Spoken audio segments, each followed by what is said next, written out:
All right, y'all. We had some technical difficulties, and I had to basically restart the stream. So I'm gonna fix a few things here, and then we'll get started right away. Sorry about all the mess, everyone. Let's see, is this being streamed on YouTube right now?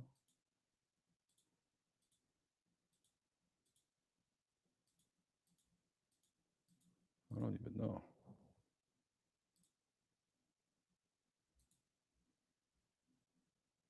Oh yeah, okay. It's being streamed on YouTube, but it's a different link. So let me just. Sorry about that. I'm just gonna have to fix one thing real quick, and then we'll get started right away. Bear with me for 1 second, guys. Don't go anywhere, okay? We have some good stuff coming.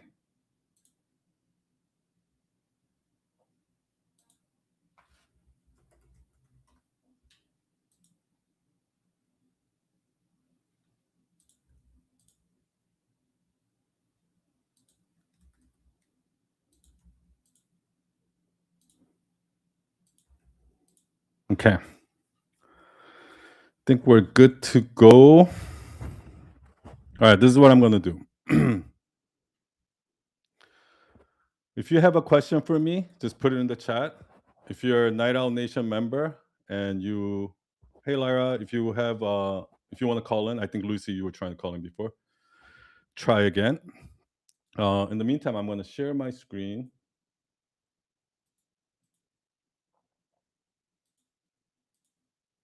All right, you guys see my screen?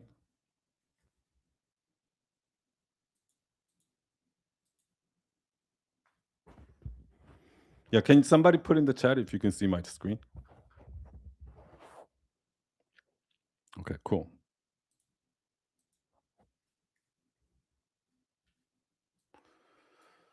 Okay. All right. This is what we're going to do. Lucy, if you want to call in, just whenever you want, just call in. I'll start. So right now what I'm doing is I'm redoing Night Owl Nation website, where one of the things that we're doing in Night Owl Nation is right now our membership is $30 a month. We're raising the price to $75 a month. And we're going to add a lot more stuff. We're going to add a lot more engagement, accountability. Just we want to make it tighter and try to kind of keep everybody engaged, and that's the reason why we're doing this. And and it's going to be on a new platform. We're moving from Circle to School, and I'm going to have a new sales page. And September 1st, we're going to launch it and then start driving traffic there. Now,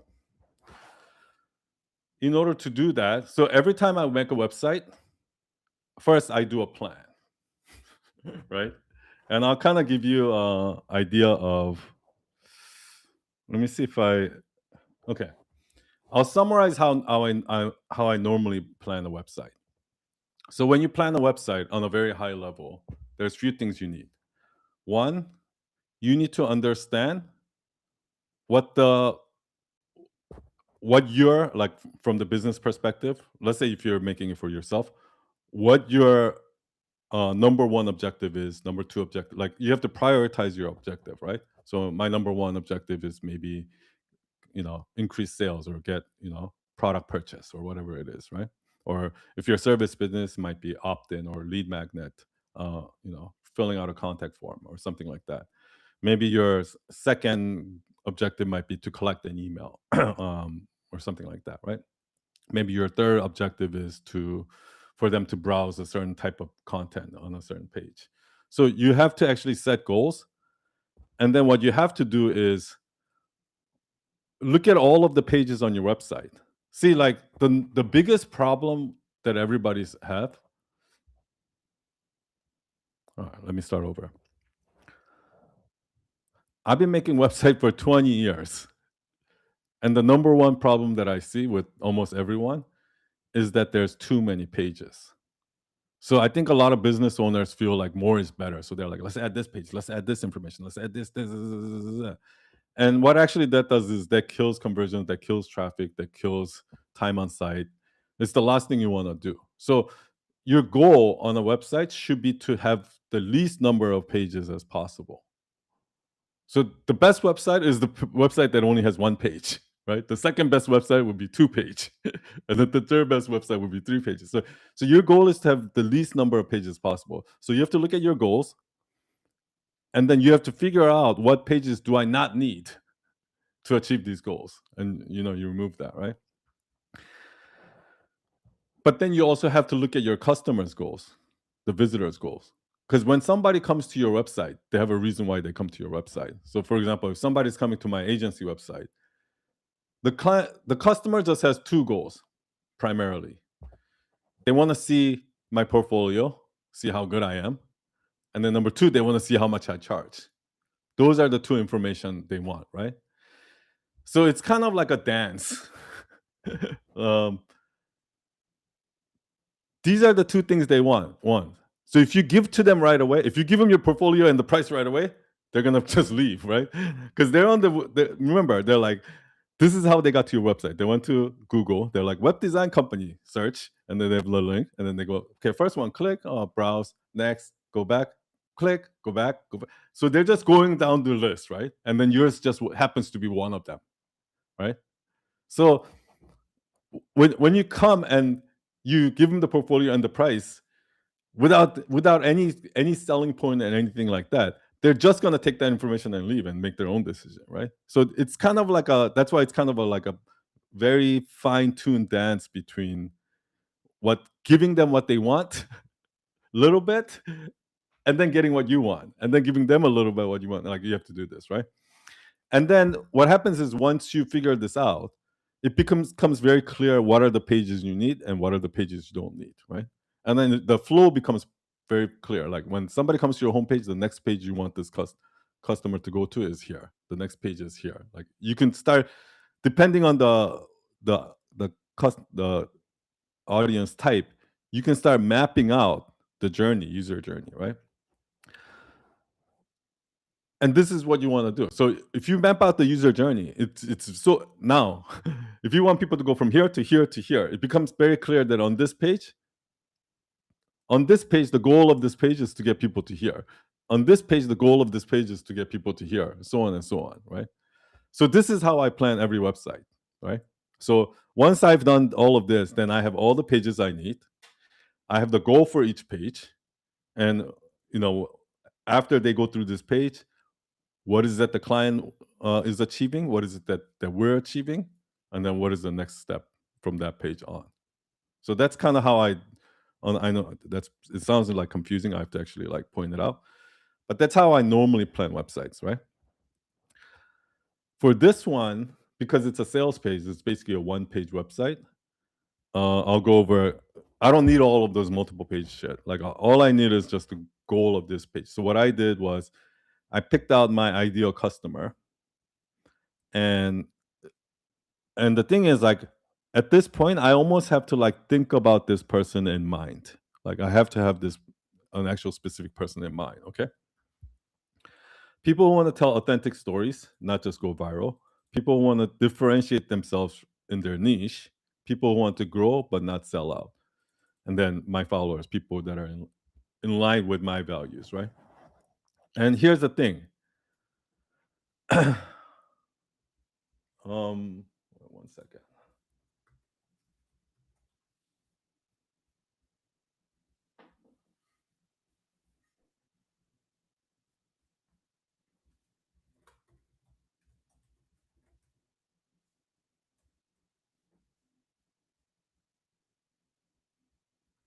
Okay, so here's the thing. At first, I was thinking about, I just want to go after everybody that wants to learn storytelling, right? But the thing is, here's the tricky part. Well, actually, let me go through all of this, and then I'll explain. So these are my ideal customers. These are the people that that I want to target. These are the people that I want to sell to, right? So when these people come to our website, I'm catering to them. I have two goals. I want them to sign up for Night Owl Nation. And then secondarily, I want them to sign up. If they don't sign up today and they leave, I want to have an exit pop up or something like that, so that I can at least collect their email address. Um, Now, what do I need to sell, right? So, if you've done your job correctly, meaning like what I sent out in this email, right? If you've been putting out the right type of content that resonates with people's um, pain points, you should have already attracted all the right people, right? But even then, even if you attracted the right people, I still need to sell them something, right? Let's say I did attract the person that want to learn how to tell stories. They don't want to be, they want to do it authentically, and they don't want to like follow trends and do all this fake shit. So let's say I found my ideal person and they come to this website. I still need to sell them why us, why me, right? I understand that you're sold on that concept, but how do you know that I can deliver that, right? So I still need to sell that. I need to convince them. I don't need to convince of them that they need this type of product, but what I do need to convince is why my product is the right product as opposed to the competitors, right? That I do need to convince. So the way what I what I wrote down here is number one. So here are the list of things I actually need to convince them on. I need to persuade them and sell them on. And if I don't sell them on these things, they're not going to buy. So I have to make sure I sell them on this. Number one, I have to sell them on the concept of micro storytelling, which is the type of storytelling that we're teaching, right? Like why this is important. Number two, I have to, so my whole thing I'm selling here is that the way Night Owl Nation is different from every other storytelling course is that every other storytelling course just teaches you, right? But we actually practice, which is where you actually do the real learning. So I need to sell them on the fact that if you don't, without the practice, everything you learn is a waste of time. It's like it's useless, right? So I need to sell them on that fact. And the reason why I put these two things here is because I wanna also sell them on here's the thing, right? Okay. Here's the thing I realized. If you go to all the, if you go to all these like sales pages and all these like course creators and membership websites that that sells like how to grow Instagram, how to learn this, how to learn advertising, how to learn marketing or whatever it is, right? What do they always sell? Put in the chat if you know what I'm talking about. What are they selling? What are they actually selling? All these people that sell educational products, all these personal development products, these training products, coaching products, what are they actually selling?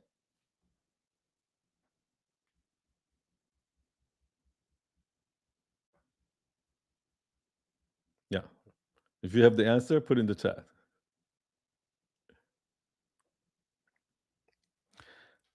I'll give you a hint. They're selling results, right? Obviously. But what else? Like they're telling you that you can get the results, but what else are they telling you? Going viral. And you said going viral followers. Yeah. Going viral followers, but how? Right? Okay. Posting more viral formats. Yeah. But then people are going to be like, oh, I don't have time. It's too much work. Right? That is the number one objection, right? Like, I don't have time. It's too much work. I can't do all of that, blah, blah, blah. So then what do these people promise you? Right? Every sales message, every sales page, every sales marketing, every video sales letter, every copywriting sales letter, it's the same message.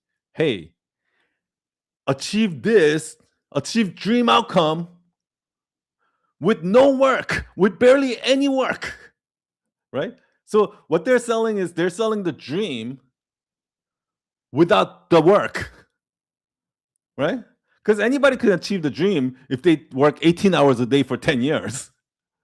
But what they're selling you is, hey, you can achieve the dream just by working 1 hour a week, right? So they're selling you the convenience. They're selling you the easy way to do this, the shortcut to do this, the trick, the secret to printing money. So what are they all selling you? They're selling you quick and easy, quick and easy, and quick and easy. That's what they're selling you, right? So I've thought about this. And I'm like, okay, do I want to do that? Because I know that's what people want to hear. Hey, fucking get 100,000 followers in 5 days. Of course, people are gonna go crazy, right? Of course, I wanna get the best case scenario. I wanna find the Night Owl Nation member that had grew the most followers, use him as the case study, and be like, this guy in 3 months grew 400,000 followers, right? Do you want to do that? I'm gonna show you the easy way to do it, right? That does not sit with me well. So I came up with the fucking revolutionary copywriting idea, right? And nobody's ever done this before, at least in our industry. And I think what I'm hoping will happen, because this happens a lot with me, I'm hoping to set a trend where everybody starts following it. Okay. And here's the thing. So the reason why I wrote here, embracing discomfort, is because you ever go to anything with CrossFit, any kind of message marketing or any kind of promotional thing, or go to their websites, or go to a CrossFit gym, or get involved in the community, watch their videos? What do CrossFit sells? Does CrossFit sell the easy way to do it? The quick and easy way to do it? Right? Like, look at Barry's Bootcamp. What did Barry's Bootcamp sell? Lose weight the easy way? No. They actually sell the exact opposite, right? They're like, no, I want you to embrace the discomfort.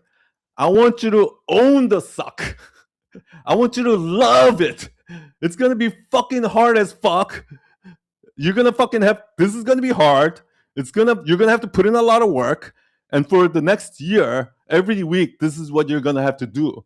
But on the other side, when you walk out after that 12 months, you're gonna come out a completely different person, right?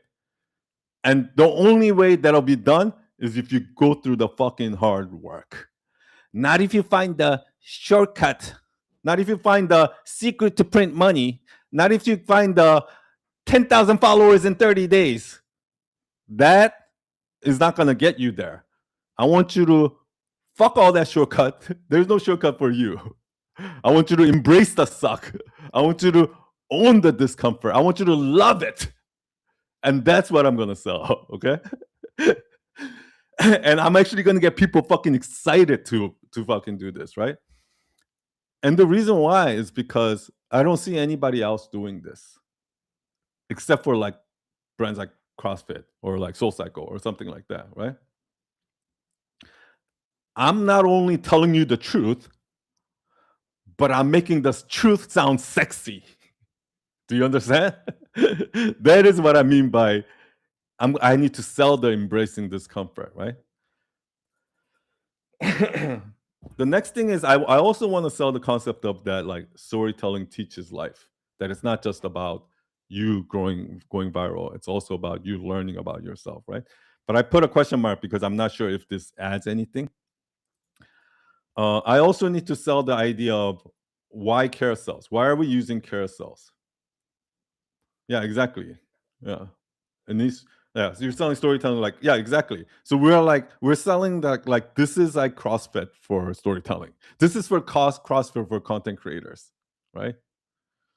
Fuck all that lazy ass fucking content creators that want to do no work, that just wants to write fucking 15 minutes, copy hooks, and just fucking post.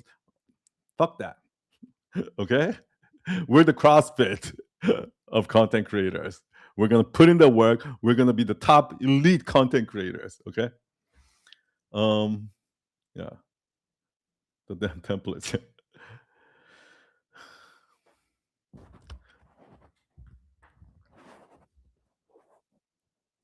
For carousels, I have to say what we do at Night Owl Nation applies also for video content and many things in business. Yeah, exactly. That's the part that I want to sell. Like why? Because people might come to the sales page. It's like why are we making carousels, right? So I need to sell that, and I need to do an exit pop up.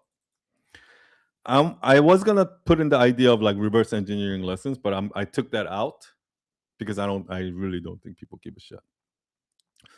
So what I have is I know who my ideal customer is, right? My ideal customer is like, picture this person, right? This is like somebody in their 30s, mid 30s, maybe early 40s. They've been to the circus. They've lived life already, right? And they don't want to copy this trends like they don't want to copy this hooks like, hey, here's what no creators are telling you, right? Hey, copy this hack before they take it out, they take down this video, right? They don't want to do that kind of shit. They want to be authentic and they want to tell authentic story. Their goal is not to just go viral, right? But what happened was they've taken all these storytelling courses, they watched all these storytelling videos and things like that, and they tried to do it, but at the end, their stories are still not powerful. It's still not good enough. And the reason why is because they're just learning these frameworks.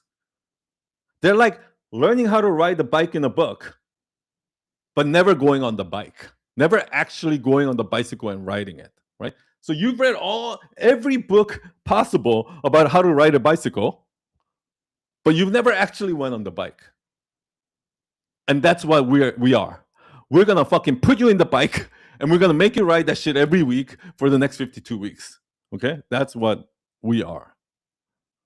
And that's kind of like, that's why I need that ideal customers. If somebody comes to our site and they don't give a fuck about storytelling, all they want to do is just get to 1 million followers, I actually want that fucker to leave. I don't want that person anywhere near my website. Okay? That's why I'm not selling to that avatar, right? So I have my avatar.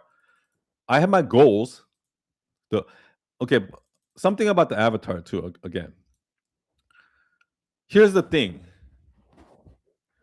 If anybody just try to do this, if anybody said, I only want to target people who just wants to learn storytelling and not just want to go viral, like they actually want to be better storytellers, like it's not a means to an end, which is to go viral. Like this is the end, right?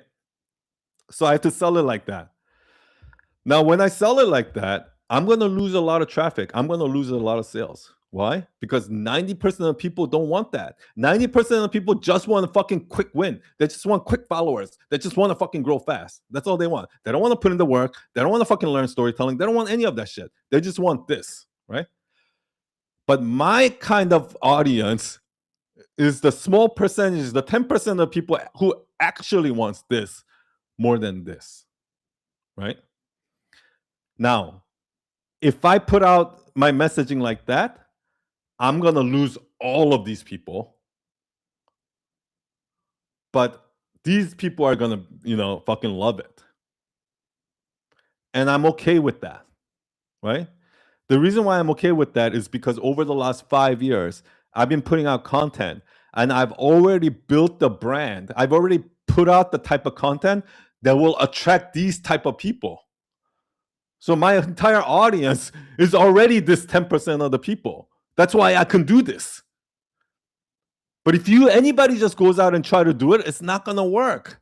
The reason why it's not going to work is because you're ignoring 90% of the audience. That's why it's not going to work. The only reason why it works for me is because I've already nurtured that type of audience that wants that, right? This is why branding is so fucking important, right? Right now, based on my brand, imagine I created a brand where imagine I created, right now I have about 300,000 followers across, right? And my audience wants they're smart, they care, they want to actually learn storytelling. They don't want to be this fucking fake ass creators fucking pointing shit and doing all this shit, like this fake ass shit just to go viral. My all 300,000 of my followers are like that. Okay. Now imagine over the last 5 years, I built a brand because I just want to quickly win, where all my followers just like, how do I get followers? How do I get 30-day challenge, 60-day challenge, real challenge, hooks, right? Imagine I cultivated only those kind of followers, and my entire 300,000 people are like that. If I launch this sales page, do you think anybody's going to buy? No. What I'm going to have to do is I'm going to have to trick them and lie to them to say, I'm going to get you X number of followers in how many days? And then I have to trick them to buy it. And then once they buy it, they're not going to see the results because these are lazy fuckers who wants quick wins. So it's not going to happen, and it's going to fuck everything up. This is why what I've done in the last 5 years of building the brand is so important now when I launched the website, right? It's like a night and day difference. This company, this brand can launch the same fucking website, and it's going to be a night and difference because of the brand that it's established. This is why branding is so important. All right, let me go ahead and read some chats. Okay. Farah, write something of real value. So we're doing the reps together. We get better together. Minor tweaks here and there, get better on time. Okay. My problem with Night Owl Nation, I cannot make it to Sunday meets. That throws me off, and I was able to get a weekly meetings. Always rescheduling it. So unfortunately, I'm watching the replay when I can go. Okay, Farah, we're gonna fix that. Okay, we're gonna fix that. Don't worry. We're gonna make sure that there's a time slot for you to come out live. Anis, I don't know if this helps in the ideal customer research for me. I didn't care about sharing stories, but I know that to get customers, my content should include stories that I can relate to my audience. And that's what got me into Night Owl Nation. But on the way, I discovered that talking about my stories in the journey to explore my authentic self and business. And as a result of this awareness, I start telling stories in an authentic way. Exactly. This is kind of like the typical journey of Night Owl Nation. Like everybody comes in kind of like, wanting to do, authentic stories. And then eventually what they end up is like learning something about themselves. Okay. So that's the idea. So I know who my ideal because I know my followers. So I know my ideal audience, right?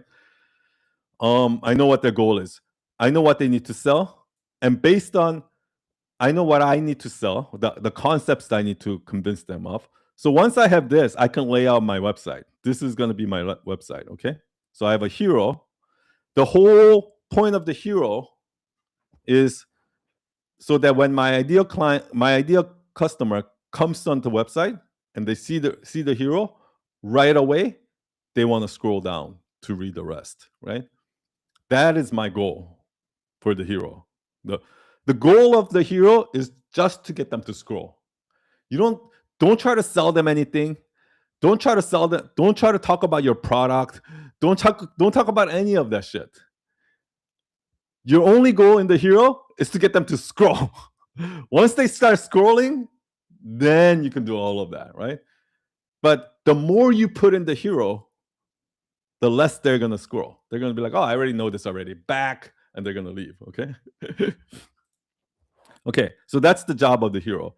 That's why I want to put there's actually two roles here played. So what I want to say is, I want to say something like tell powerful micro stories. I want to write some sort of a copy that's going to resonate deeply for my ideal customer. So that as soon as they read that, they want to scroll. But another thing I want to do is I want to put some logos on the above the fold on the hero section. So that this is what happens, right? When somebody first comes to your website, yeah, it's easier if I show you. So let's say I have tell powerful micro stories, right? So let's say somebody comes to my website. This logo's so fucking big.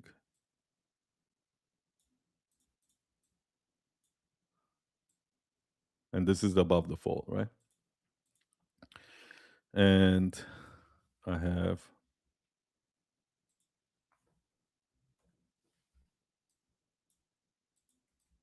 So this is the copy they see. Tell powerful micro story. Learn how to tell powerful stories under 60 seconds that make people say, I never thought of it that way. So I'm hoping this line triggers enough mystery, because like I explain what it is, but the word micro story is a new term. But it's a term that you can cut, because I said that I used the word micro. It's a term that you can kind of guess what it is, but you're not sure what. So it's like it's a question that I think I know what it is, but I just want to confirm. Right? So in order to confirm, I'm going to scroll down, right? And what did I tell you in today's email this morning, right? You always want to anticipate the audience's next move. Whatever their reaction is going to be, whatever their objection is going to be, you want to anticipate it, right? And that's why right after I say tell powerful stories, blah, blah, blah, the first thing I know what they're going to do is like, oh yeah, but what exactly is micro stories, right? And then you scroll down, it's like, but what are micro stories? Do you know what I mean? And this is like that Jeopardy effect, right? As soon as you're like thinking something in your head and then you scroll and then I answer it, I can't describe that feeling. I can't describe that feeling, but this is the feeling that you want to give to all your audience, right? Because every time you do this, the audience is almost like, fuck, this person is me. This person is reading my mind, right? And if this person understands me so much, like I know I can trust them that I can buy it and they're gonna get it, right? That's where yeah, exactly. Like you live inside my head, yeah. Exactly, right? So here's the thing, right? So tell powerful stories, and why do I put the logos here, right? So what I want to do is I want to say something like featured in, right? Something like that.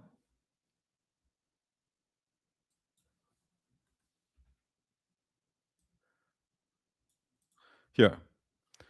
The reason why we do this, and I'm sure you've seen it, the difference between this and this and this is a night and day. I can guarantee you it's a difference between like 0.5% conversion rate and like 4% conversion rate. Okay?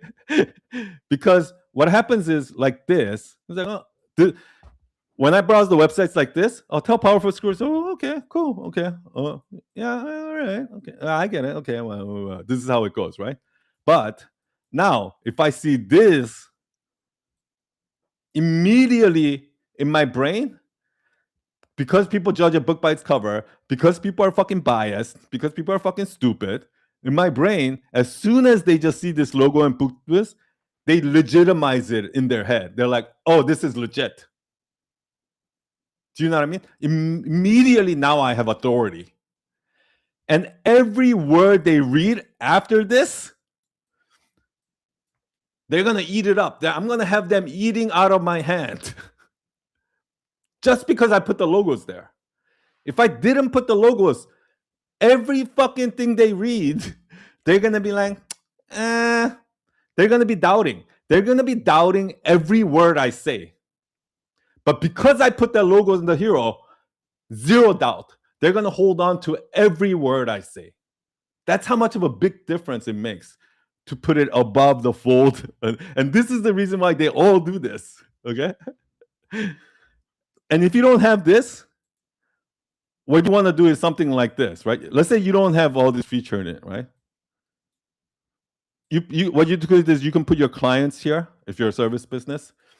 You can put like over 200 clients served, right? Like kind of how McDonald's over 1 trillion burgers served or whatever, or maybe like over 1 billion generate for clients. Like whatever credibility that's gonna give you that first impression, do it right away above the hero. Oh, he knows it's wondering how you do it. than in product-based business. Yeah, I mean, product-based business is very different. And here's the thing: not all product-based business is the same, because some products are commodity, right? So selling a commodity is different than selling a brand item, right? So, yeah, product. It's not really my area of expertise, so I won't go too deep into it. But everything that I'm talking about in terms of service business. Okay. Okay. Malik said maybe where it's been featured and what companies or personal brands have bought your. Yeah, exactly. So it doesn't always have to be features.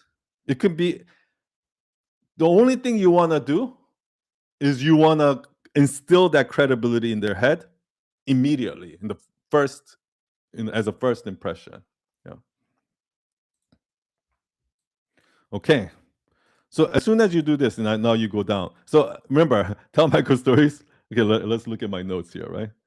So the hero, I just want them to scroll down. So I think I've done that. So you scroll down. Oh, by the way, you want you wanna have a call to action on every section. So I mean, I'm not gonna add it now. Okay, maybe I will add it.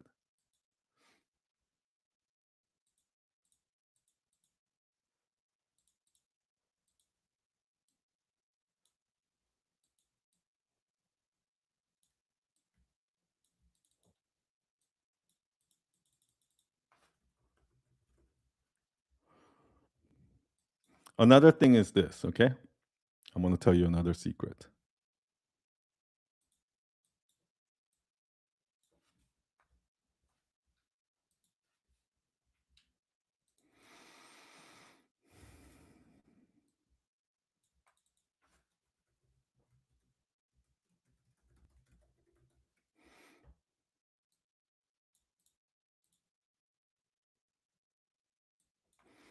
Okay.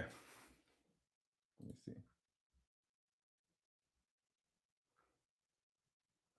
Son, we should add more logos. VidCon, Austin Tech Week, podcast movement. Blah, blah, blah, blah. No, it's not. This is not a numbers game. Actually, like on your website, if you have a lot of portfolio, a lot of projects that you work with, don't put all of them there. It actually makes you look worse. We only put like 20% of our projects on a portfolio, right? Because if you have like 5 really super impressive names and you say and more, they assume that they're all impressive. But if you have 20 where 5 is impressive but 15 is not, then they're gonna assume that it's actually less impressive than just having 5. Does that make sense? That's the reason why I didn't put all the smaller ones. Do you know what I mean? Okay. Here's something else I want to say. You see here, this text here. Originally, I had it at regular like this, but I changed to this. Do you see the difference between this and this? Like, see, put in the chat. Like, what do you guys did? What do you guys notice the difference between here A and B? Again, A and B. What do you notice the difference? Obviously, the font is thinner, but what else? It shows up better. Yes. Design is all about contrast. Okay?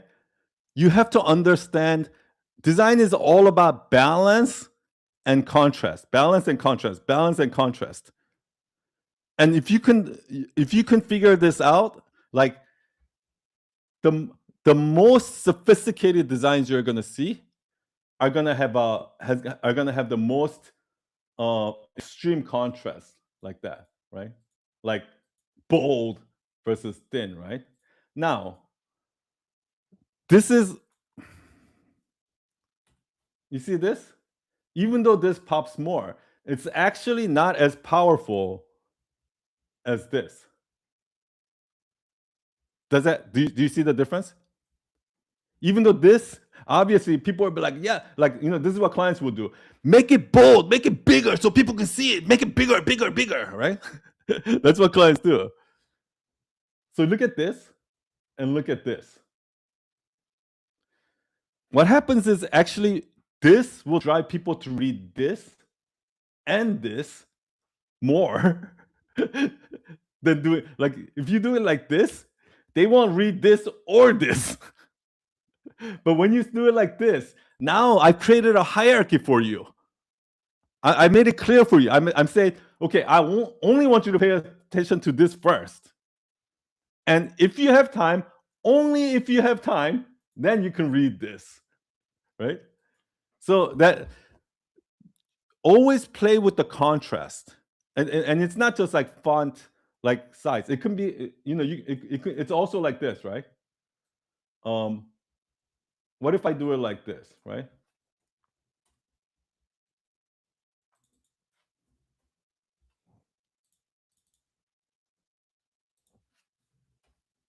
You see the contrast? Tell powerful micro stories, right? You see the contrast? Versus, what if I did something like this, right? I mean, there's still, it's still, different color, but there's not as much contrast, right? When there's not as much contrast, it's just not as powerful. So you always, like, in everything, whether it's color, font thickness, thinness, font size, spacing, always think about how can I use contrast to create a clear hierarchy of this page so that I know that when somebody lands on this page, for 90% of the people, the first place their eye will go is here. The second place their eye will go is here. The third place their eye will go is here. You have to design it in a specific way to make, to allow that to happen. Otherwise, they're not just going to do it by themselves. Do you know what I mean? Okay. I guess that's kind of, that's, we covered the hero now. Let's move on. Okay. So maybe I probably need to shorten this copy. Tell stories in 60 seconds. Then maybe people say, I never thought of it that way. Okay. Maybe something like that. Always have the reason why you want to have call to action here, join now, is because you always have those customers that are ready to buy now. Like they don't need to read the website. They already know they want to buy. They just want to buy, right? For those people, you have to make it easy so that So I put the logo here. Here's what I wanted to do about the logo. Here's what I see most people do when it comes to like putting logos on the website. And I'm pretty sure you've seen it. What most people do is they find all these logos, right?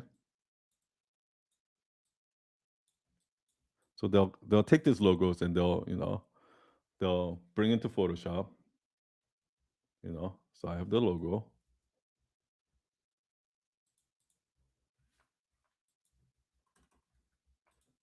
Wow, it's not working. And then what they do is they so here's, and they use the same width, obviously. So if I do this, let's see.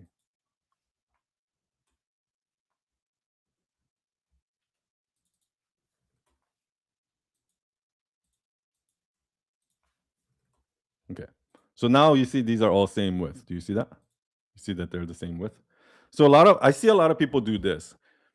They use the same width of all the logos, and then they upload the logos like that on the website. And what ends up happening is when you do that, it's going to look like this.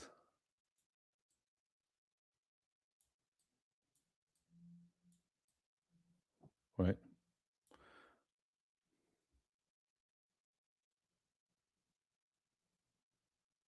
Yeah, you can have them auto scrolling. Yeah. I mean, I don't have enough logos to put it auto scrolling, but like most of our clients, we put it auto scrolling. Let's say I want to do what's the logo? Let's say CBS logo. Okay. 'Cause I know that fucking CBS has this. Right. So I'm gonna take CBS logo, right? Get white. And I want to bring it here. And again, I'm gonna make it the same width, right? But this is what happens. When you make this the same width, you see what happens? Right? Let me try another one. Yeah, here's a good one.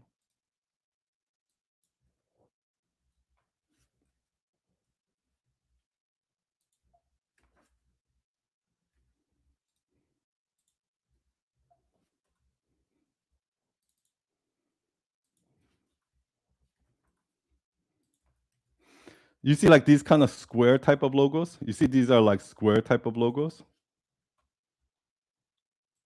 You see, it doesn't work so well. You see what I mean? And this is what I see. When I look at a lot of websites,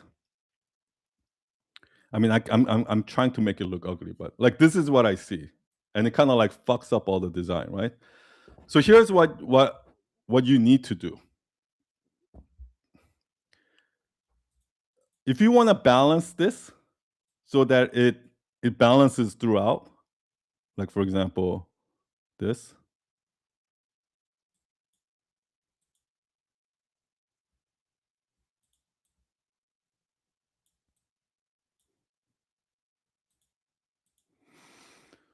You see this? That looks like shit, right? You want to balance it out. What you actually have to do is you have to resize these, not according to the width, but according like what I was saying before. Do it according to the balance of the ink. That's how I explain it, right? So, for example, you see this and this, they're the same width, but this TEDx logo is much more bolder and thicker. Therefore, if I put this next to each other, your eye is gonna automatically go here more. Like this is gonna stand out much more than this. So what I actually need to do is make this a little smaller in order to so that it's using the same amount of real estate of white as this is doing. I mean, you eyeball it, right? So that's how you want to do it, right? So that it's make sure that it's using the same amount of white ink on each one. And then now what happens is it looks much more distributed, right? It looks much more even, right?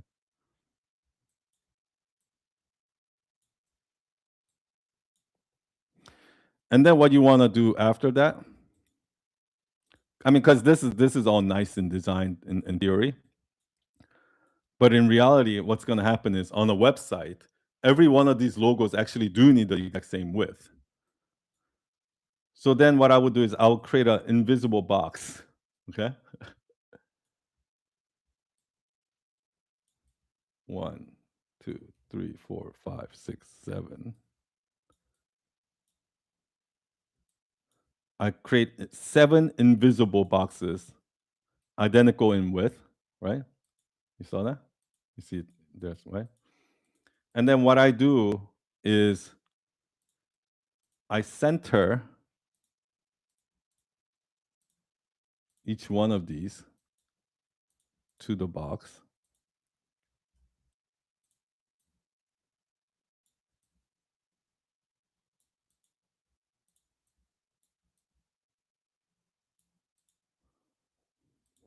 You see what's happening? So you see like each one of these is, right? You see that? And then what I'm actually gonna do is I'm gonna overlay this let me make this like 10% so you can see. You see this? So each one of these in a box, right? Right now.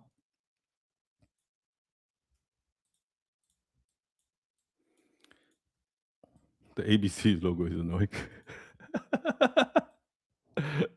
I know, right? Like even if I look at it, I think they're still a little too big. Like I think the NBC should be a little smaller. This one should be a little smaller. Like you have to actually look at the balance. You know what I mean? But what happens is once you balanced everything out, right? And you've kind of like, okay, now it looks good. I think it's the right sizing. Then when you export it, you don't take and you don't export that. You export this. You see this box and this. So I'm gonna make the background 0%, so you don't actually see anything. So I group this. And now you export this. You see what I mean? So it has the full box, but you've resized the logo exactly the way you want. And all of these are gonna be like that, right? And this is how you get it evenly kind of distributed throughout the logo. The thing is, here's the thing. With design, the last 5% makes such a big difference. I mean, think about it, right? Think about how many of these fucking bootleg Chinese company have tried to copy the iPhone. Think about how many company after I remember like before back in the days, every laptop was just black. Remember? Every laptop was just black. And then like MacBook came out with like the silver, titanium, and things like that, right? And the white one. And think about how many companies did it afterwards, right? So why can't, if Apple's so great, why can't other companies just copy Apple? Why can't they just copy Apple? The reason why they can't copy Apple is because Apple does the last the last 5% takes the longest time to do these little tiny little details. And Apple's doing all of that. And that's what makes Apple different. So if you want to copy Apple, you actually have to go and copy all of those little craftsmanship, every little detail. But by the time you do that, you're basically Apple. So it's not worth copying. Do you understand what I mean? So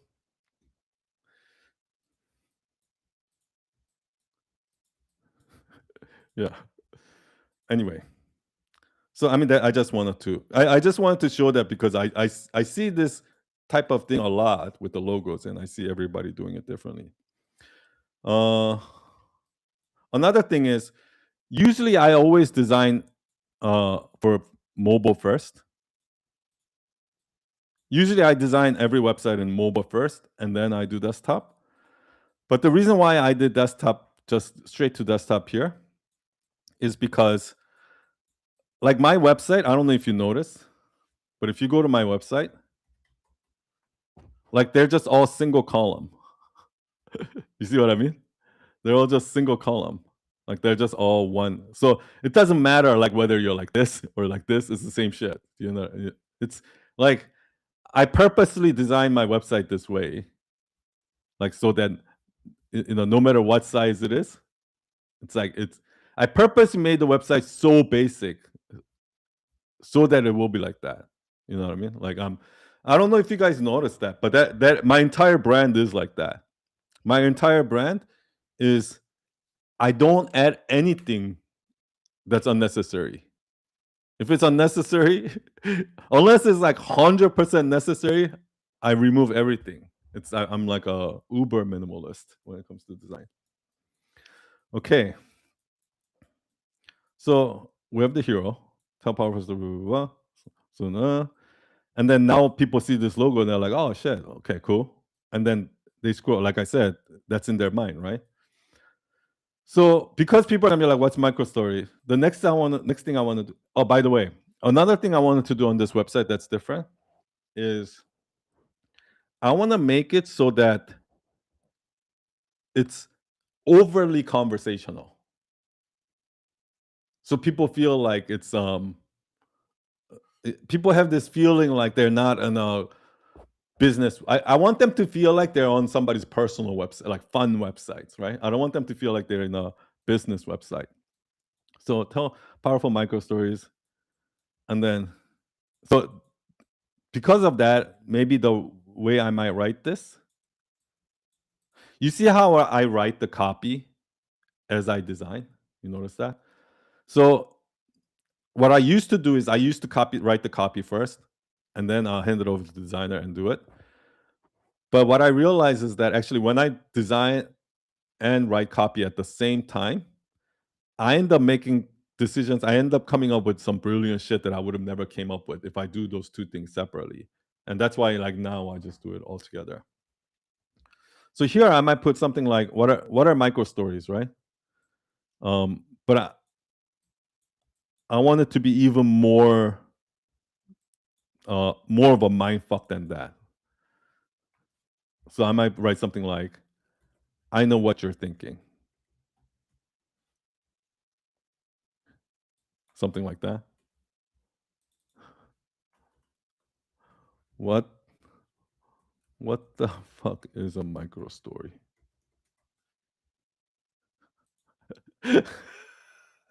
Farah, you? Me and you? You've been watching too much of my content.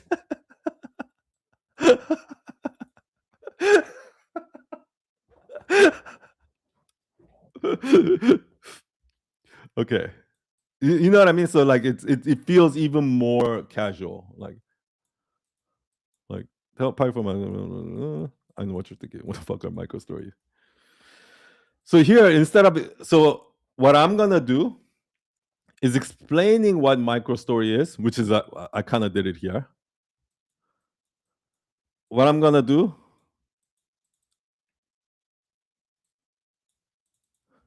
is I'm just gonna be like, here are 3 examples. Something like that, right?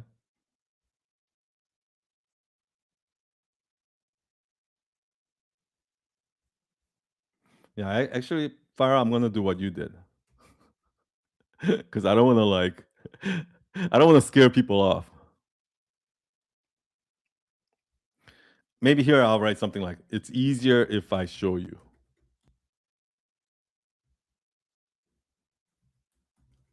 Take a look at these.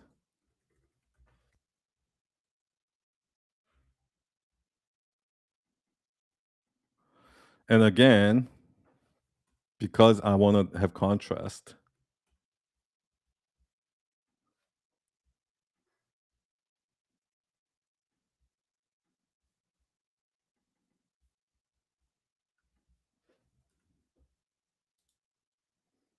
I might do something like this, right?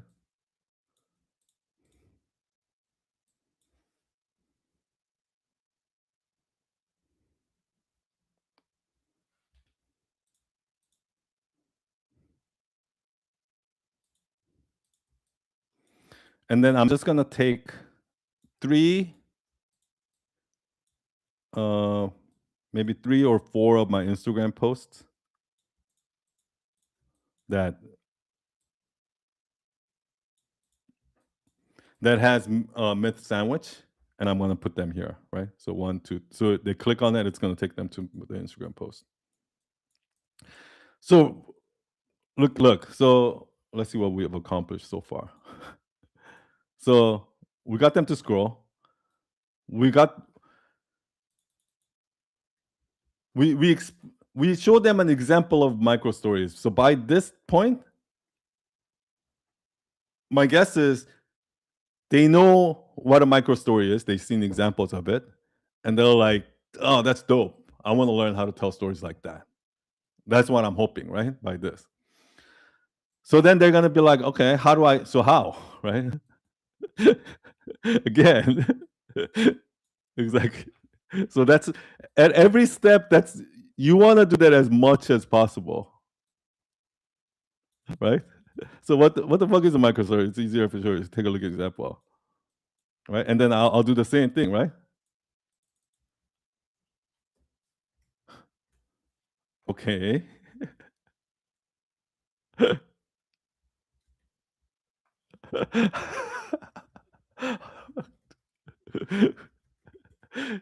You know what, Farah?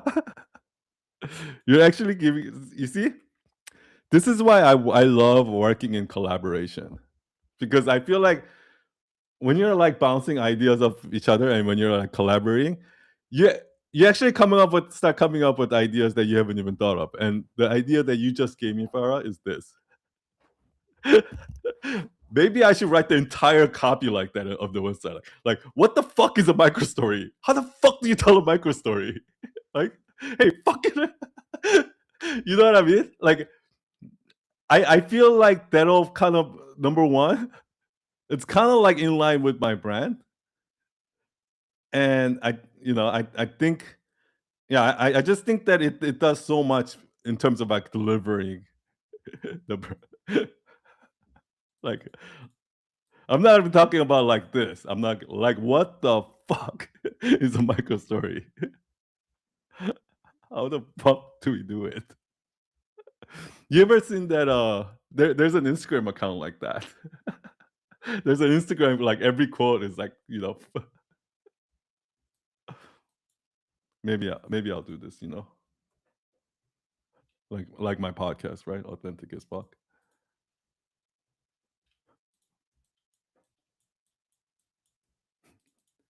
Tell powerful micro stories that are authentic as fuck.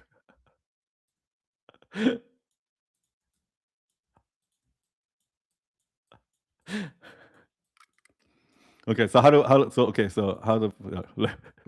let's come back to earth. Get back to work. Okay, so how the fuck do you do it? We use a storytelling call.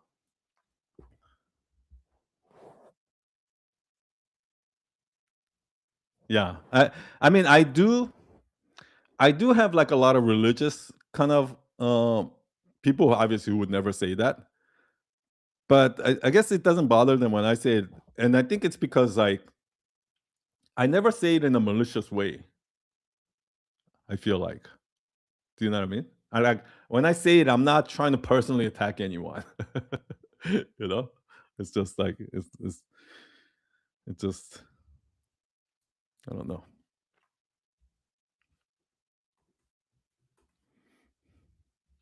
So we use the storytelling framework called myth sandwich. So this is where we introduce the myth sandwich, right? And I think once we introduce the myth sandwich, from what I've seen previously, is people are gonna be like, yeah, yeah.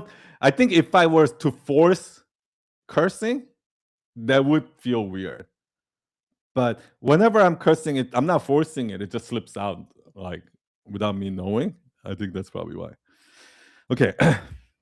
So how the fuck do we do it? We use storytelling frame called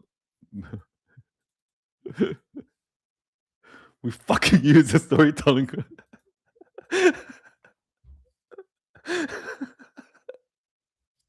Okay. Okay. In all seriousness. So once they see this thing, right? They're gonna be like, here's what I'm thinking. I think they're gonna see this myth sandwich and they're gonna be like, oh yeah, that's cool. Okay, I think I can do it.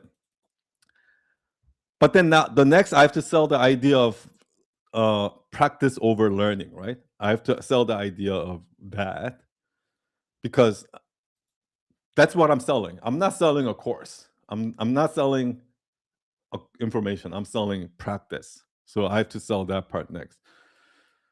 And it actually works out perfectly. And here's my idea. Watch this.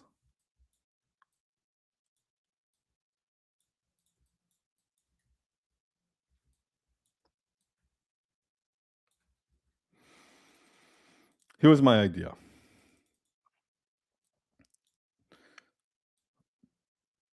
This is the section where the rubber meets the road. Because I think until this point, what happened is anybody who's interested in creating content or telling stories will be drawn by those two first sections. But by the third section, this is where I need to filter out like, are you one of us or not? Are you for real? Or are you just fucking around? Are you just saying this, and then as soon as you join, you're not gonna fucking do any work. You're not gonna write stories. You're not gonna submit any stories. You're not gonna actually do any of the work. Or are you for real? Right? This is where the rubber meets the road. This third section, practice over. And in order to filter those people out, what I'm gonna do is I'm gonna say, try for yourself. Right? I'm gonna prove to them, because as soon as they see this is how people are. Oh, this fucking story. I know this storytelling framework now, so I'm good. I don't need to sign up. I'll just use it, right? So this is what I'm gonna do. There you go. you you know the secret now. And I'll say, go ahead, try it for yourself.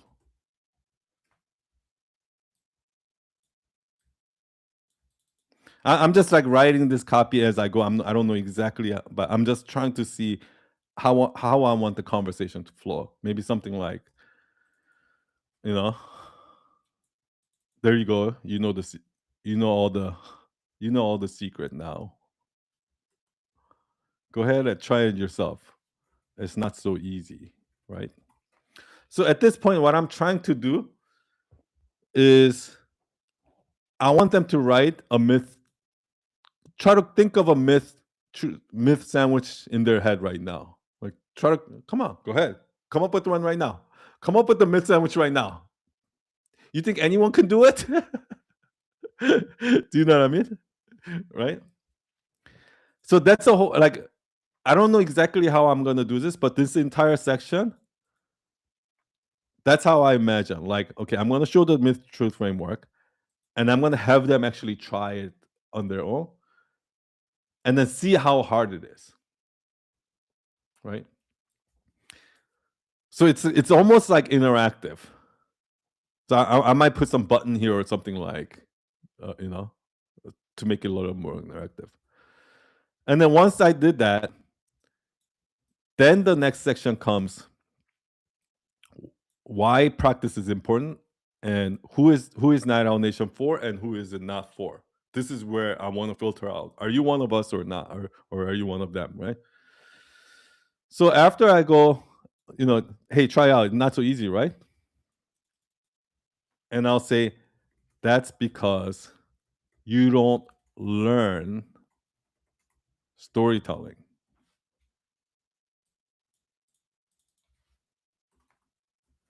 You practice it.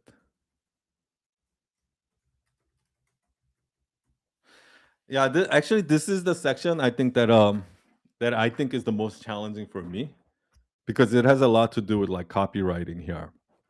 Um, I'll just kind of free write it and see what happens.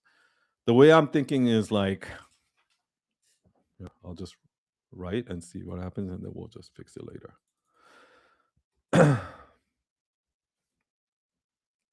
That's because you don't learn storytelling; you practice it. Have you ever taken a storytelling course or watched a YouTube video on storytelling and thought, wow, this is so cool? And then you go back to your desk and try to use the framework to tell your own story, and it doesn't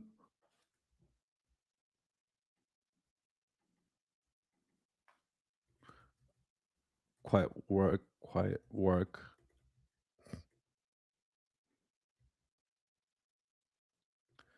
the way you saw him do it. Yeah. Does this make sense to you guys, what I'm trying to say here? Denise, or use one line you used on your carousel. You don't learn storytelling by your learning; you learn it by practicing. And there was an analogy to it. Yeah, I think it was something like trying to learn storytelling from a course is like trying to learn how to ride a bike from a book. something like that. Yeah, I'm gonna have to look at all my threads and my posts and see which line people resonated with the most. There was another line like this, something like, maybe I'll use this as a headline. Something like, um, "It takes one day to learn something, but it takes a lifetime to master it." Learn how to swim from watching. Yeah, yeah, exactly. Yeah, yeah, something like that. Yeah, maybe I'll end with this then. Maybe I'll begin with,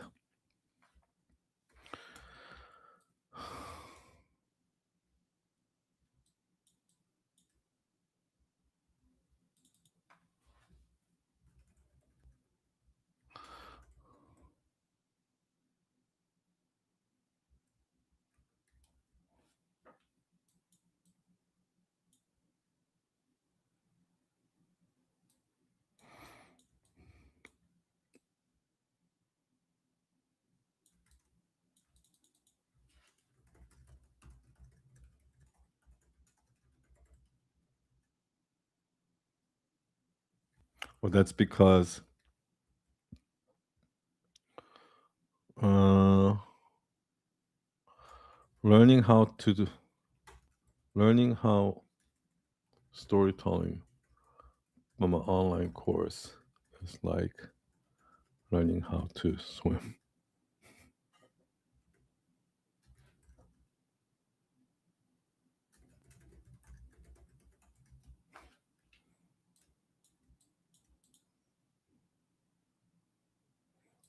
Yeah, I mean, you guys kind of get the overall sense. I'm gonna have to tighten this up and rewrite it, but that's what this section is gonna do, right? It's gonna talk about the concept of, and I'm gonna have to like come up with some visual.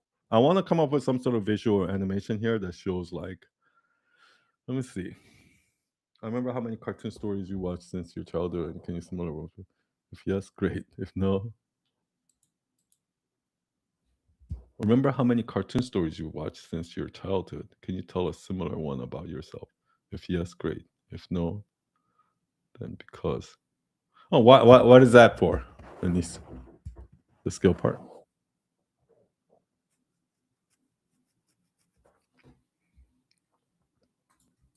Yeah. So here, this whole section has to sell the concept of why practice is important and why Night Owl Nation is all about practice. And only then, only when they've done that,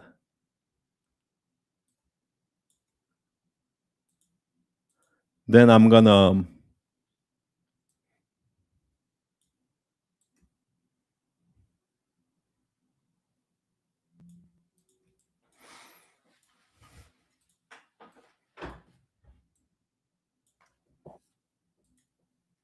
only when I've done this, then I'm gonna talk about like how Night Owl Nation works.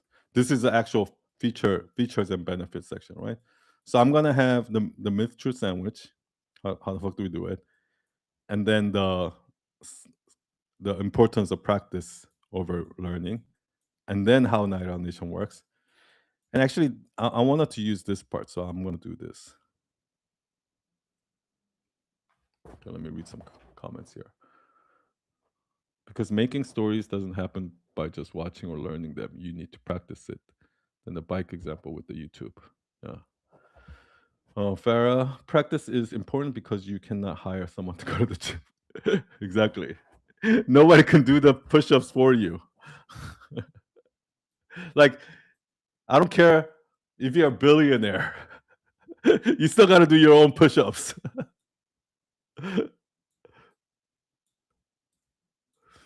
One of the things that I wanted to do is this here, because I think this will be more powerful. I don't know if it makes sense or not for what I'm selling here, but one of the things I wanted to do is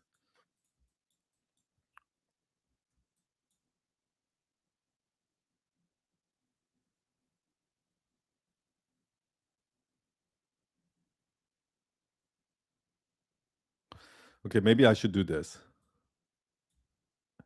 I should put this up here and then this down here.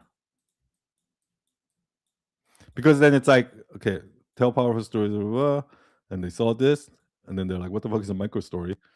And then they see the examples, and then now they saw the examples.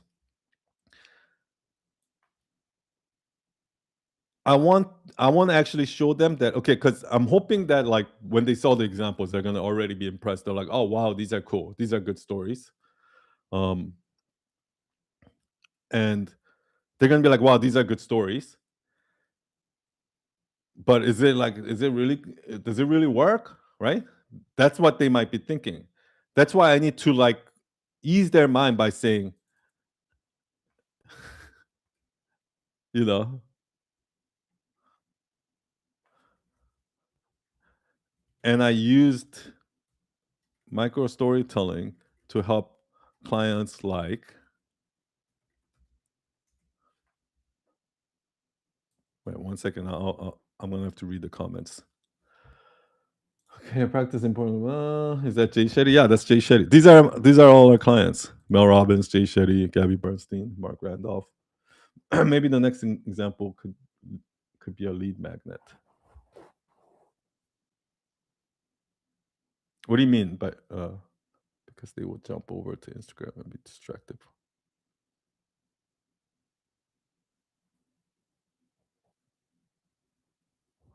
That's a good point. Yeah, I mean, I can also put it in the. I don't think it's gonna be a problem if I open it in a new window. No, I don't want to like, because at that point I don't want them to opt in. I just want them to sign up, right? Um, no, I think this will actually be good. What I can also do is I can just put screenshots and then like click on it so they can see the post, but they don't actually. It doesn't take them away from the website. Um, but I think it's so important to show the examples. And the reason why I actually want to show the examples is number one, I want to show them like the structure, the myth truth sandwich structure, because later on, like they can refer back to it. And I also want to show them like that how many views it has. Like I because if it has like a million views or something, like I want them to see that this is actually this works. You know what I mean?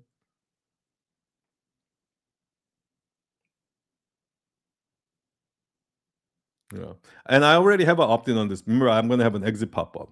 So I don't want to do like I don't want to do another opt-in here. Okay. And so once they like Microsoft, what's a micro story? And then once they see it, then I'm gonna have this, right? And I'll have their names on there, right?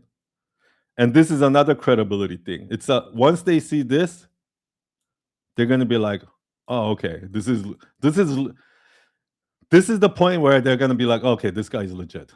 He's not some fucking, another marketing bro, 23-year-old marketing bro trying to sell me some bullshit. He's legit. Like that's the point I'm trying to get at here. And the thing is also that every sales page, you almost have to write and design the sales page as if it's a total stranger looking at it who doesn't know you, right? Then it'll work on your fans too. But if you just write and design copy for the fans, then it won't work for the stranger. Do you know what I mean? Okay, so here I might do something like, put the uh no, Mel Robbins podcast host, Mel Robbins podcast or something like that.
My next question, then how the H is gonna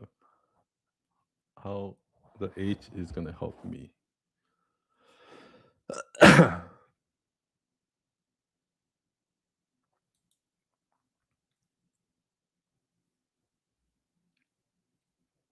Yeah, I don't think people think like that, Farah. Do you really think like that?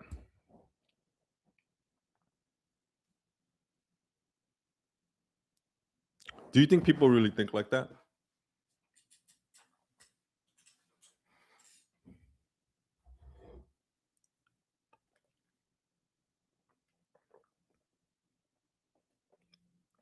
So you think this, like, if you look at this, you feel like it'll only help like big clients, it won't help you?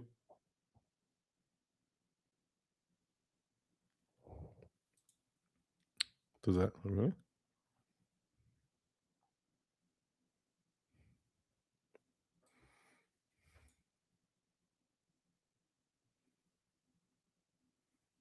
Oh, this thing? Yeah.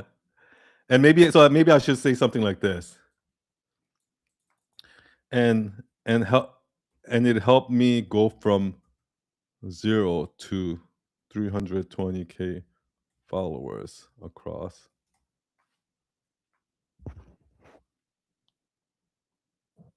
That's true. I should put my picture up here.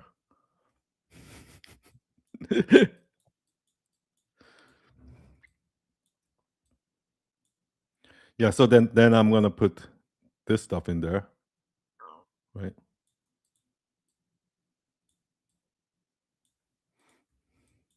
And the reason why I wanted to put this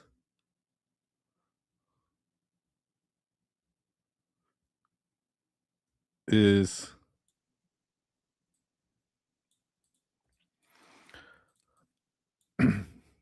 yeah, it's pretty obvious. Like it's adding, it's like adding. So I did the impression here, and then by the time they come here, they're like, no doubt about it. Okay, this is a legit thing. And then I start explaining it, and by the time I think if I sell them well here, by the time they get here, I'm hoping this won't scare them away. Yeah, Farah, that actually, you know what, Farah? I got that idea from you. Because originally I said and help me get 320K followers, but because of you said it doesn't feel relatable. That's why I said it helped me go from 0. That's why I put that there.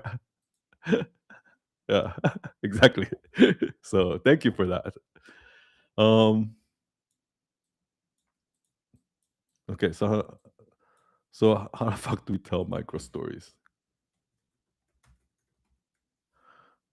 Then this, and then this is the practice part, right?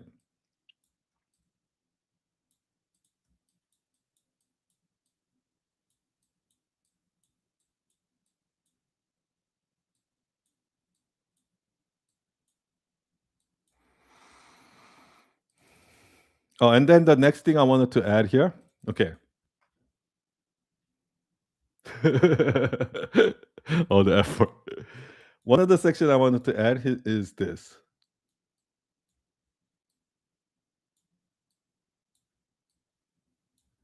So I added this here, like who is it for and who is it not for? So because like I feel like I did enough convincing here that by the time we get here, I can start doing some filtering. So here I might put something like um, this over here.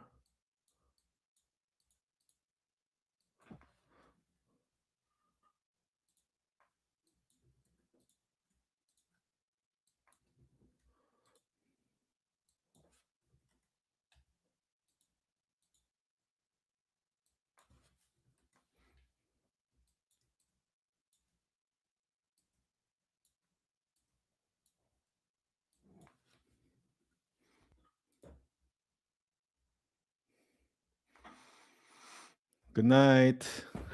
5:30 a.m. Holy shit. True night owl. Okay. So So after I go over the myth, I sell the whole purpose of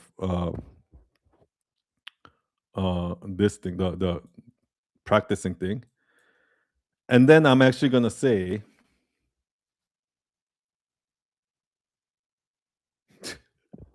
that's actually really good, Farah.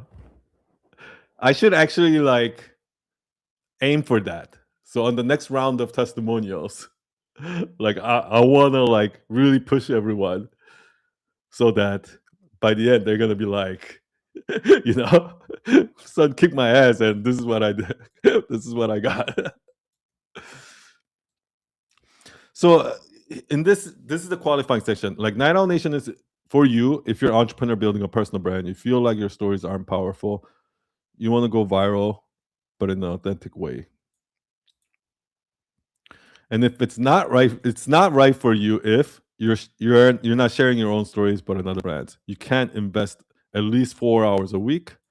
You just want followers and not care about learning. So I'm clearly putting who rejecting who it's not for here, right?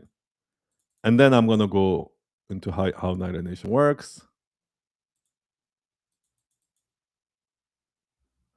And then here, because this is the features and benefits section, it's basically gonna be like uh,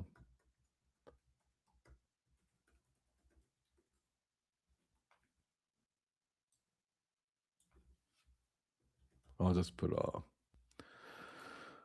dummy text in here.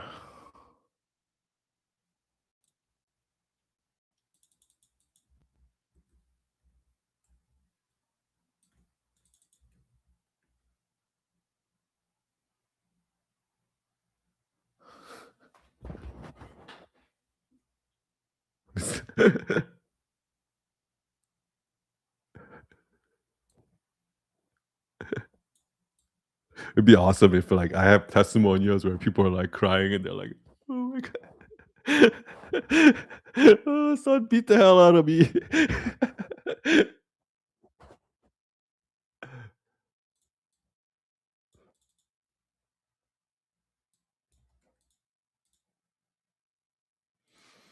Yeah, so I mean, this is the feature, like features and benefits. So I'm just gonna have all the stuff like what it includes, what are the days we meet, and things like that, right?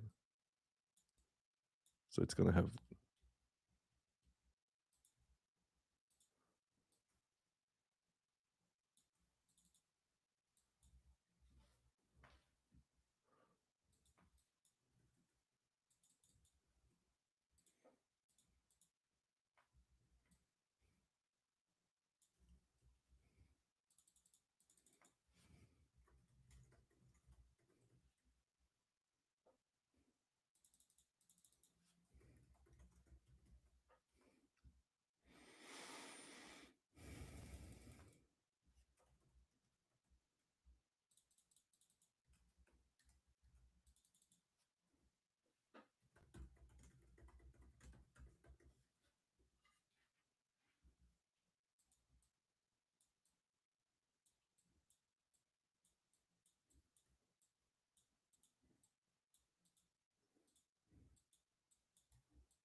why carousels.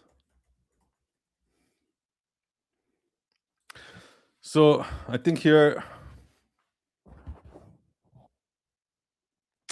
see, like I don't want this website to be too copy heavy. That's the thing, and I feel like it's getting to a point where it's too copy heavy, which I don't like. I mean, I kind of like the beginning part, but towards the end, I feel like, yeah. By the way, I'm gonna sprinkle in like testimonials in between here because we have testimonials. Like you see how like we put testimonials in between. Like we have a ton of testimonials.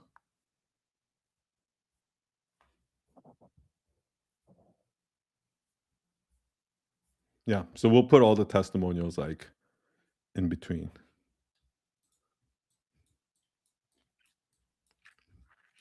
The thing is, I didn't want this website to be too copy heavy because Maybe. You know what? Maybe it needs to be. Because originally I was gonna do 75. I'm not sure talking about carousel because the main concept here is micro storytelling and the format is. Yeah, that's a good point.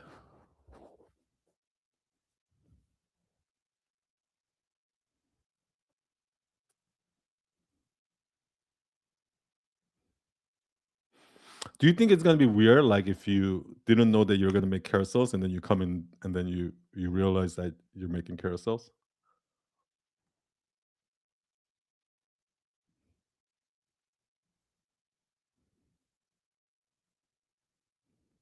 The testimony that look like real people, yeah.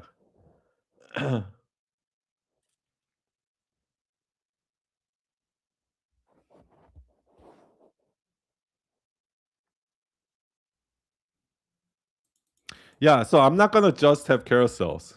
So I'm gonna have a reel in there too. Like for example, the one I posted this morning. Um, so I'm gonna put this one in there. You see, this one only has 45 likes. You see that?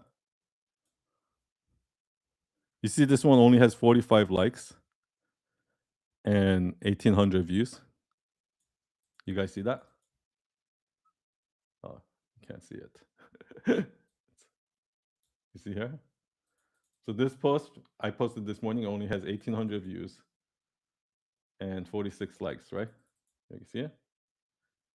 How much you want to bet that by next week? How much you want to bet that by next week this video is going to have 1,000,000 views? How much you guys want to bet?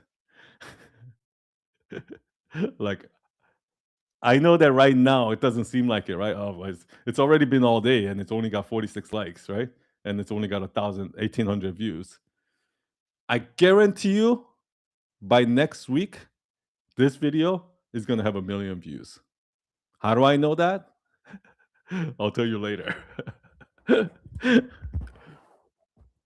It's a risky bet, right? I know. That's a risky bet. Like right now, this is not picking up any steam right now, this post. It's not picking up any steam if you look at it. It's like and even the graph and everything, it's not picking up any steam right now. But give it a couple days.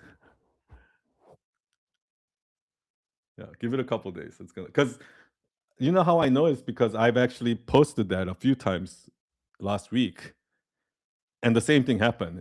It got no views in the first couple days, and then it just boom started taking off. So that's how I know. Okay. Yeah, so I like the more of the top part. And then yeah, I'll put some like carousel reel and something. Maybe I'll put a quote or something like that.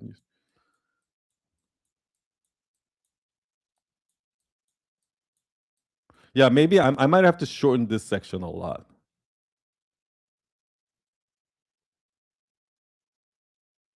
Yeah, that's literally what I do. Here.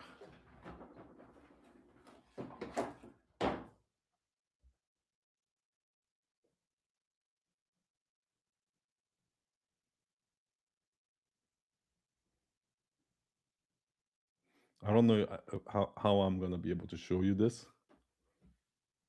So you can't see it, right? Yeah, I don't think you can see it. I wonder if I can do it like this.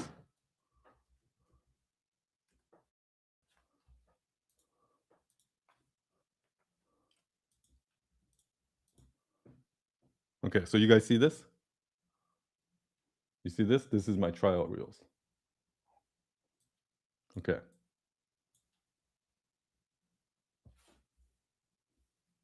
You see this video right here? That's the same video. Got 1.1 million views. You see this one? That's the same video just flipped. And so far it's got 394. But this shit is it's still bringing me followers like now, right? And you can see the retention graph is really good here, right? And then the same video, if you look at the retention graph here, it's also really good, right? So that's how I know. That's how I know that it's gonna work.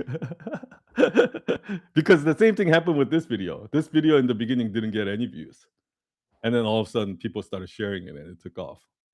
And I think this is why, like, it's not rocket science. It's like if you come up with a good video,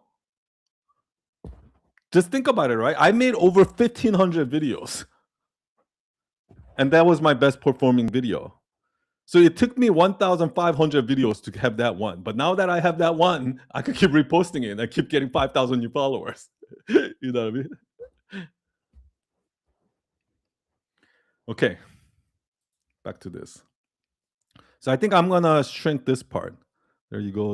Oh, the secret. Go ahead. Okay, I'm gonna take that out. It's time for me to kill some darlings. Um,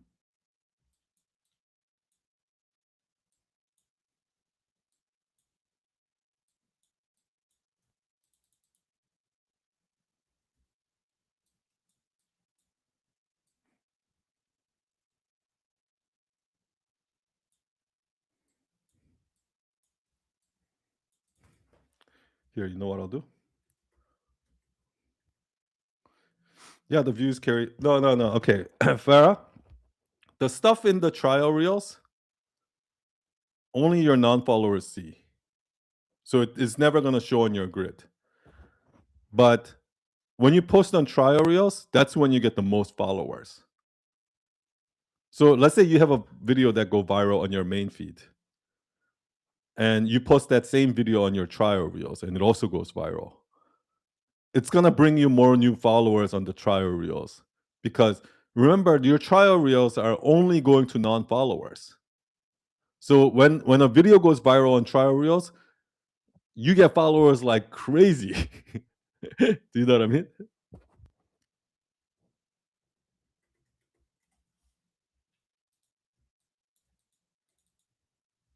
So here, I think I might try something like this. Okay, now you try it. Myth, and then I might try this, right? Myth. Um, most people believe blank. Example. But have you ever noticed blank? The truth is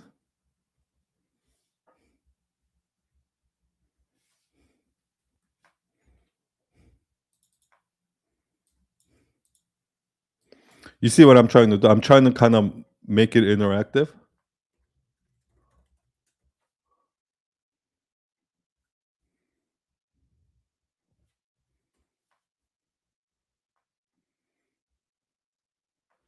Oh yeah. So Farah, you should never bring back your your feed from your trial reels. So you know in your trial when you post it, there's a little button that says like show on my main feed, like show on my feed, show it to my followers or something like that. Never do that. Like never move a video from trial reels to to the to the main feed. Just take the same exact video and re-upload it to your main feed. Because if you take this and you bring it here, like you're letting go of the chance to go viral twice. Does that make sense? So like if you just upload it from scratch and just have faith that it'll get just as many views. You know what I mean?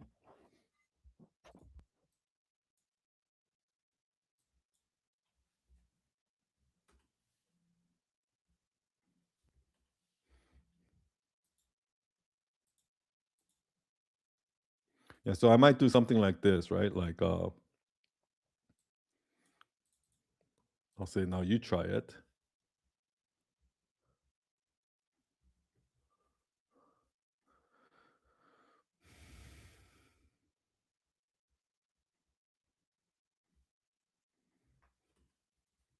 It's not as easy as you thought, right?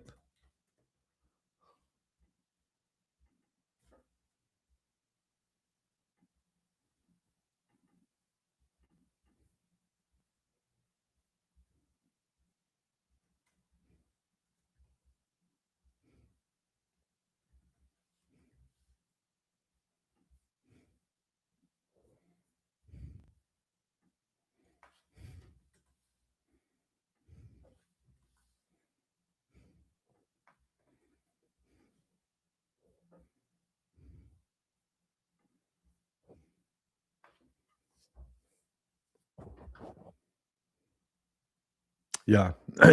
You guys should all use trial reels.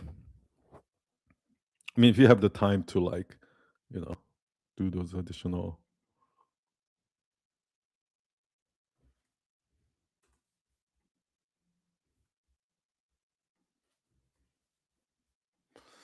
Hmm.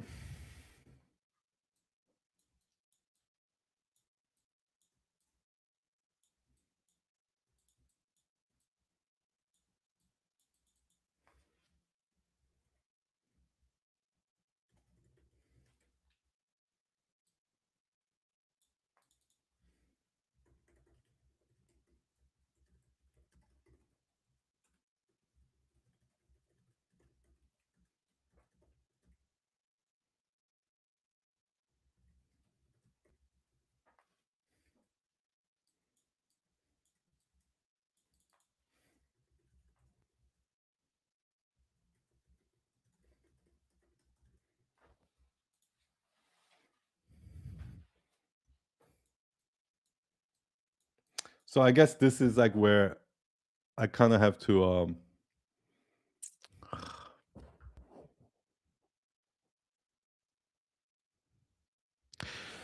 I'll kind of like obviously we only have 10 minutes, so I'm not going to be able to do everything, but I'll kind of tell you what my plan is. Okay? So once we get here, um I think what I want to do is this is where I want to kind of try to hype people up.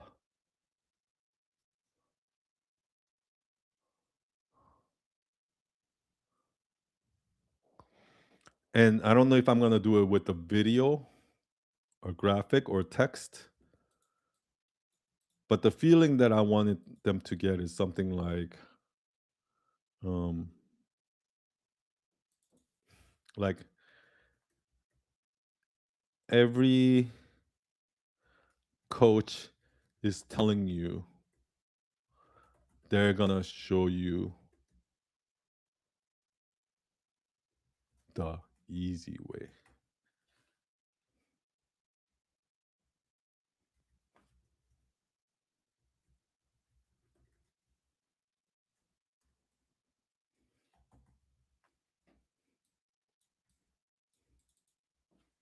Fuck that.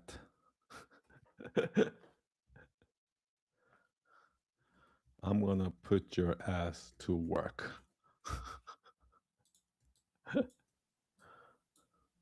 Like so obviously this is not the exact copy, but here's kind of the feeling that I wanted to get, right? So here people go like, okay, here's the myth true sandwich, right? Now try it. Go ahead, try it for yourself. Try to fill in the blank. Most people believe blank, blah, blah, blah, and they're gonna get stuck, right? They're gonna be like, oh shit, yeah, it's not it. And then I'm gonna tell the story of like, hey, how many courses have you bought? How many YouTube videos have you bought where you learn some framework? Now you're like, yes, you come back to your desk, you try to apply it, and as soon as you step one, you get stuck. And you're like, okay, this looked really cool and easy and fun when the guy was showing me, but now that I'm trying to do it myself, it's not as easy as it looks. You get stuck, right? How many times has this happened to you, right? So first, I'm gonna show you that, and then once you, that's what I want to do. That's what I want to kind of show here. And once you're there, then I say it's because all you're doing is just reading, watching, reading, watching, reading, watching, and that's all you're doing. You lazy fuck. That's like somebody sitting in their couch on their TV watching CrossFit. People are lifting weights, CrossFit, swimming, running, swim. That's all you're doing. Until you fucking go out there and join CrossFit and get your ass out of the couch and actually start doing it, you're not learning shit. Right? And it's the same thing here. You keep fucking watching how to tell stories, how to hook people, how to do this storytelling framework, story brand, but you're still sitting on that fucking couch, not telling stories, not fucking posting content, not using it. That's where I come in. I'm going to be that fucking boot camp coach. I'm going to make it work. It's the reason why you suck at storytelling. You took all the courses, you watch all the YouTube videos. Why do you still suck? Because nobody's fucking keeping you accountable. Nobody's making you practice. Well, I will. That's where I come in, right? I'm going to put your fucking ass to work. Every coach is telling you that they're going to do it the easy way. Well, the easy way didn't work. Now I'm going to show you how to do it the hard way, the way it works. Okay? That's Night Owl Nation. Like, obviously, like not word for word, but that is the energy. That's like the energy, that's the feeling, the vibe, the message that I want to portray through this section. I don't know exactly how I'm going to do it. I might do it with copywriting. I might do it with a video. I might do it with some sort of a graphic. I don't know exactly how, but that is what I'm going for here. And then once I've done that, then I can say it's not for you. Blah, blah, blah. And then after that, I can go into like what it actually includes.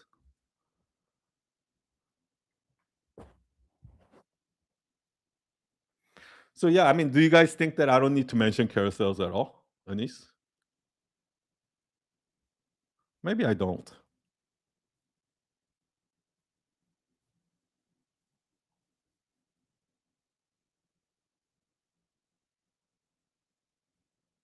Well, I'll think about that. Maybe I don't.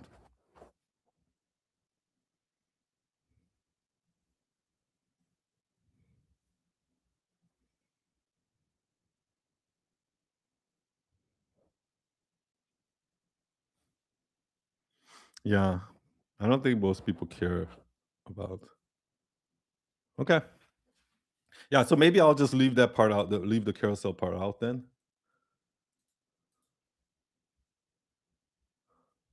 I can always talk about the carousels after they join, right? This could be on the onboarding call.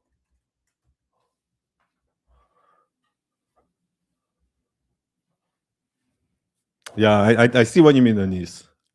Yeah, I think it's actually it's adding an extra layer of complexity. They might confuse the audience. That might confuse the person from buying.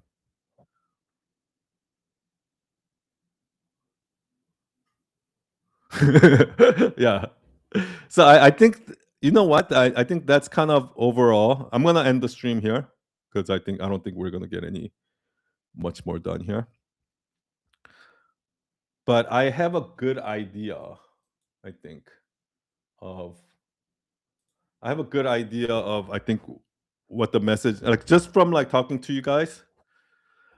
I think I have a good idea of what the message is gonna be, and I think I do really want to focus on the what we talked about, the CrossFit part.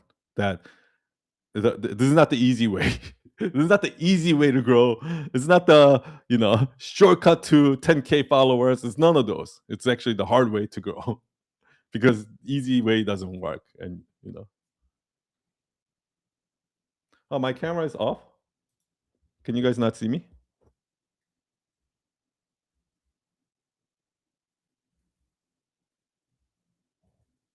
You see me now? Okay. Okay. Yeah, I mean, I think that's it. What I'll do is I'm gonna finish working on this today. And then once I'm done, I'll upload it somewhere and I'll share it on Instagram story so you guys can kind of see the final product. And then yeah, I mean we're gonna launch it at the end of the month. So you'll see live then. Next week I'm gonna make carousels. I'll do more design kind of tutorials. Seems like everybody likes that. And thank you so much. Thank you for attending. Thank you for coming back every week. Make sure you subscribe, put it in your calendar so you come back next week. I'm going live every Monday and Thursday 4 p.m. Eastern for 2 hours. So feel free to come whenever you want, and I'll see you next week. Bye, everyone.